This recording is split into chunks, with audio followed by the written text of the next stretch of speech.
जय हिंद साथियों। स्वागत है आप सभी का आईटीआई एग्जाम क्वेश्चन के ऑफिशियल यूट्यूब चैनल पे। और साथियों एक बार फिर से लेकर आ चुके हैं आप सभी के लिए ITI first year electrician trade के मोस्ट इंपॉर्टेंट क्वेश्चन जो कि परीक्षा में बार बार पूछे जाते हैं। तो चलिए आज का क्वेश्चन स्टार्ट करते हैं। उससे पहले मैं आपसे रिक्वेस्ट करूंगा, आप लोग चैनल को सब्सक्राइब नहीं करते हैं, इसलिए आपको नीचे एक रेड कलर का बटन दिख रहा होगा सब्सक्राइब वाला, उसे जरूर दबाइएगा और बगल में घंटी वाला आइकन को दबाकर ऑल नोटिफिकेशन ऑन कर लीजिएगा।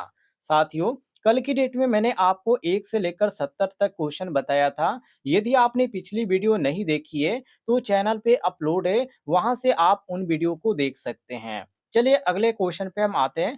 क्वेश्चन नंबर 71 पे सभी लोग वीडियो को ध्यान से देखिएगा। 71 क्वेश्चन में पूछा जा रहा है कि दोष में सर्किट दोष को बाधित करने के लिए फ्यूज द्वारा लिया गया समय क्या है? ए ऑप्शन समय गुणांक, बी ऑप्शन फ्यूजिंग गुणांक, सी ऑप्शन कट ऑफ गुणांक, डी ऑप्शन फ्यूजिंग धारा। तो साथियों इसमें जो फ्यूजिंग गुणांक दिया गया ऑप्शन नंबर और सॉरी यहाँ पर जो कट ऑफ गुणांक दिया गया है सी ऑप्शन में, ये बिल्कुल करेक्ट आंसर हो जाता है कट ऑफ गुणांक। अब यहाँ पर बहुत सारे छात्र यहाँ पर ये पूछेंगे कि जो कट ऑफ गुणांक होता है ये क्या होता है। सबसे पहले आप यहाँ पर फ्यूज के बारे में जान लीजिए। यहाँ पर साथियों जो यहाँ पर फ्यूज यहाँ पर दिया गया है इसके बारे में, तो ये जो होता है साथियों फ्यूज का जो काम होता है वो एक ही काम होता है, जो परिपथ होता है उसको जोड़ने और तोड़ने का काम ये करता है। बाकी यदि यहाँ पर बात करें फ्यूजिंग वाहक की, फ्यूजिंग का आधार की, तो ये सब यहाँ पर बहुत सारे यहाँ पर इसके प्रयोग हो जाते हैं। लेकिन यहाँ पर कट ऑफ गुणांक की बात करें, जैसे कि यहाँ पर ऑप्शन में हमारा जो सही हो जाता है सी ऑप्शन, तो साथियों परिपथ को तोड़ने और जोड़ने का जो काम होता है ये आपका होता है कट ऑफ गुणांक का, मतलब कट ऑफ फैक्टर का। ये आपका ऑप्शन नंबर सी बिल्कुल करेक्ट आंसर हो जाएगा। आगे देखते हैं अगले क्वेश्चन को। क्वेश्चन नंबर यहाँ पर देखिए 72 को, जिसमें साथियों पूछा जा रहा है कि वायरिंग का टी सिस्टम किस स्थान पर सबसे उपयुक्त है, मतलब कि कौन सा स्थान है जहां पर सबसे ज्यादा इसका प्रयोग किया जाता है और वो सही भी माना जाता है। ए ऑप्शन गोदाम वायरिंग, बी ऑप्शन औद्योगिक वायरिंग, सी ऑप्शन घरेलू वायरिंग, डी ऑप्शन बहुमंजिला भवन। तो साथियों यहाँ पर आपका जो सही हो जाता है वो ऑप्शन नंबर डी सही हो जाता है, बहुमंजिला भवन। यहाँ पर हमने डी ऑप्शन क्यों करेक्ट मारा, क्योंकि देखिए इसकी यदि बात करें फायदा के, तो इसके बहुत सारे फायदा होते हैं और इसमें क्या होता है जो दोष होता है उसको ढूंढने में सबसे आसानी भी होती है।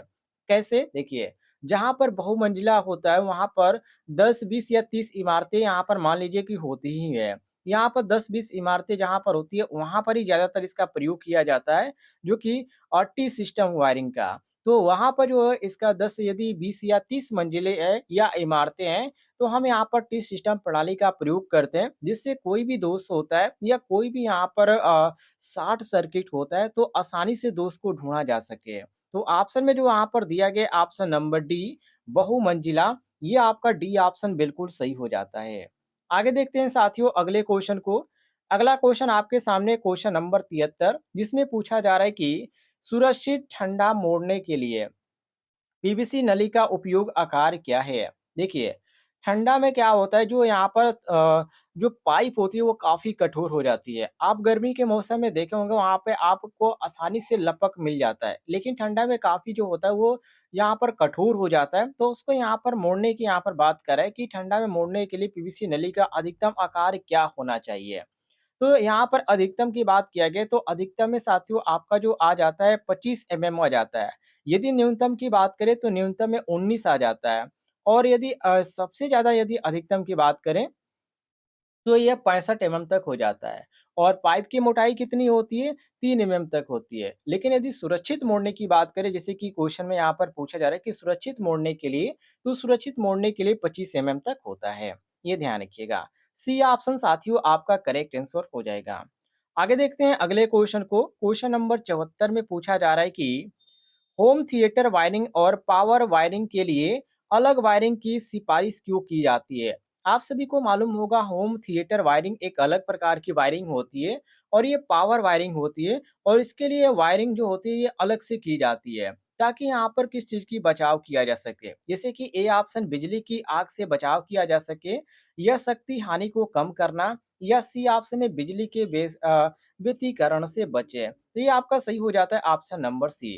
क्योंकि साथियों जो होम वायरिंग होता है उसके जो अंदर होता है वो अंदर से करंट निकलता है। लेकिन जो होम थिएटर होता है, होम थिएटर वायरिंग जो होता है वो अलग होता है। जिसकी जो फ्रीक्वेंसी होती है, ये फ्रीक्वेंसी के कारण जो होता है साथियों ये जो होता है ये पिघल जाता है। या हम कह सकते हैं कि यहाँ पर पिघलने के संकेत होते हैं। तो दोनों में से यदि बात करें इंटरफ़ेस की तो यहाँ पर ज़्यादातर प्रयोग जी किया जाता है। यहाँ पर थिएटर वायरिंग में ये अलग प्रकार की किया जाता है, जिसको हम यहाँ पर व्यतिकरण क बोला जाता है। यह व्यतिकरण बिजली के व्यतिकरण से बचने के लिए हम यहाँ पर इसका प्रयोग करते हैं। तो ये हमारा जो सही हो जाता है ऑप्शन नंबर सी बिल्कुल करेक्ट आंसर हो जाता है। चलिए, आगे देखते हैं साथियों अगले क्वेश्चन को। अगला क्वेश्चन काफ़ी ईज़ी है। आपके सामने यहाँ पर देखने को मिल रहा है, जिसमें एक प्रकाशीय परिपथ का यहाँ पर चित्र बनाया गया है और इसका नाम पूछा जा रहा है कि प्रकाशीय परिपथ का नाम क्या है? ये एक परिपथ है और इसको साथियों बोला जाता है गोदाम वायरिंग। जो लोग यहाँ पर नहीं देखे होंगे गोदाम वायरिंग का फिगर, वो ध्यान से देख लीजिएगा। ये प्रैक्टिकल में ज़्यादातर आपको पूछा जाता है और यहाँ पर आपका जो सही हो जाता है गोदाम वायरिंग, वो ऑप्शन नंबर सी में देखने को मिल जाता है। सी ऑप्शन आपका सही हो जाएगा। आगे देखते हैं साथियों अगले क्वेश्चन को। अगला क्वेश्चन आपके सामने क्वेश्चन नंबर 76 जिसमें पूछा जा रहा है कि कंड्यूट को मोड़ने के लिए किस उपकरण का उपयोग किया जाता है? हिंकी का या कपलर का या पाइप वाइस का या बेंच वाइस का? हिंकी की बात किया जा रहा है साथियों सॉरी कंड्यूट को मोड़ने के लिए बात किया जा रहा है, तो इसको मोड़ने के लिए हम एक ही चीज़ का प्रयोग करते हैं, वो होता है हिंकी का। ये आपका ये ऑप्शन करेक्ट आंसर हो जाएगा। आगे देखते हैं अगले क्वेश्चन को। अगले क्वेश्चन में पूछा जा रहा है कि एमसीबी का विस्तार क्या है? मतलब कि इस एमसीबी का पूरा नाम क्या होता है? इसका पूरा नाम होता है मिनिएचर सर्किट ब्रेकर, जो कि ऑप्शन में आपको देखने को मिलता है साथियों ऑप्शन नंबर बी बिल्कुल करेक्ट आंसर। क्वेश्चन नंबर 77 में आपका मिनिएचर सर्किट ब्रेकर जो दिया गया है, ऑप्शन नंबर बी, ये बिल्कुल करेक्ट आंसर हो जाएगा। आगे देखते हैं साथियों अगले क्वेश्चन को देखिए। अगले क्वेश्चन में पूछा जा रहा है ईएलसीबी का उद्देश्य क्या है? इसका पूरा नाम होता है अर्थ लिखिए सर्किट ब्रेकर। अर्थ मतलब आप समझ सकते हैं जमीन से जुड़ा हुआ है और इसमें ऑप्शन में आपको बहुत सारे ऑप्शन ऐसे देखने को मिल जाते हैं, जो कि जमीन से संबंधित यहाँ पर क्वेश्चन ऑप्शन दिए गए हैं। तो अवशिष्ट धारा को देखना जो कि यहाँ पर जो आपको देखने को मिल जाता है ऑप्शन नंबर बी में, ये बिल्कुल करेक्ट आंसर हो जाता है। ये आपका बी ऑप्शन सही हो जाएगा। अगले क्वेश्चन कोई और आते हैं साथियों। अगला क्वेश्चन आपके सामने जिसमें पूछा जा रहा है कि आगत बिजली आपूर्ति में प्रदान किए गए फ्यूज कट का उद्देश्य क्या है? तो इसके यदि उद्देश्य की बात करें तो ये जो होता है सुरक्षित होता है और सुरक्षित करने के लिए लाइन जो होता है इस पे अतिभार नहीं होता है, तो ये सबसे यहाँ पर उत्तम माना भी जाता है। तो ऑप्शन नंबर ए आपका बिल्कुल करेक्ट आंसर हो जाएगा। आगे देखते हैं साथियों अगले क्वेश्चन को। अगला क्वेश्चन आपके सामने जिसमें पूछा जा रहा है कि डाई स्टॉक सेट का क्या उद्देश्य है? यदि उद्देश्य की यहाँ पर बात करें तो इसका उद्देश्य ये होता है वर्गाकार हो पाइप होता है उसमें बाह्य थ्रेड काटना। ये सबसे बड़ा इसका उद्देश्य होता है और ये ए ऑप्शन आपको देखने को मिल जाता है करेक्ट आंसर। उम्मीद है साथियों आपको जानकारी पसंद आई होगी, तो इस वीडियो पर लाइक कीजिएगा और चैनल पे नए होंगे तो चैनल को भी सब्सक्राइब कर लीजिएगा।